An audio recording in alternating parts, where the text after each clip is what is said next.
వేదికను అలంకరించిన రాష్ట్ర ముఖ్యమంత్రి వర్యులు శ్రీ రేవంత్ రెడ్డి గారికి, అలాగే పార్లమెంట్ సభ్యులు విశ్వేశ్వర్ రెడ్డి గారికి, అలాగే మా గ్లోబల్ స్టార్ రామ్ చరణ్ గారికి, మన విజయ్ దేవరకొండ గారికి,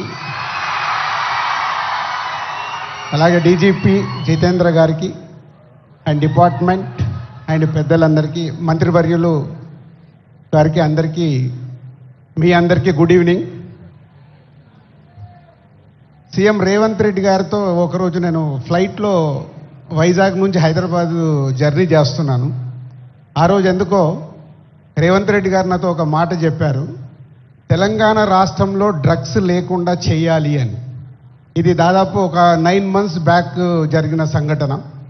అంటే సీఎం గారికి ఆ రోజు చాలా డీటెయిల్గా, అంటే చిన్నపిల్లల వరకు ఈ డ్రగ్స్ వెళ్ళడం వల్ల మన ఫ్యూచర్ ఎలా ఉండబోతుంది, దాన్ని నిర్మూలించాలంటే అందరం కంకణం కట్టుకోవాలని ఆ రోజు చెప్పడం జరిగింది. ఈరోజు నేను ఈ కార్యక్రమంలో పాల్గొన్నందుకు నా వంతుగా నేను ఓట్ తీసుకుంటున్నాను.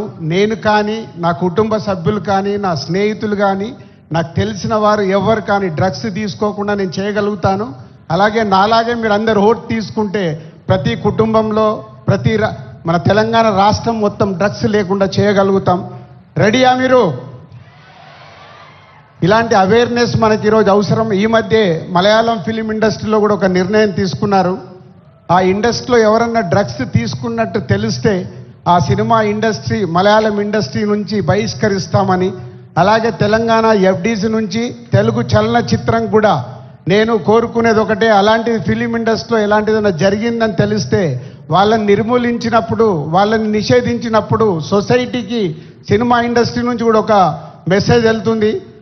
ఎఫ్డీసీ నుంచి డెఫినెట్గా ఫిలిం ఇండస్ట్రీలో మాట్లాడి తెలుగు సినిమాలో కూడా అది పాటించేలాగా చేస్తాం.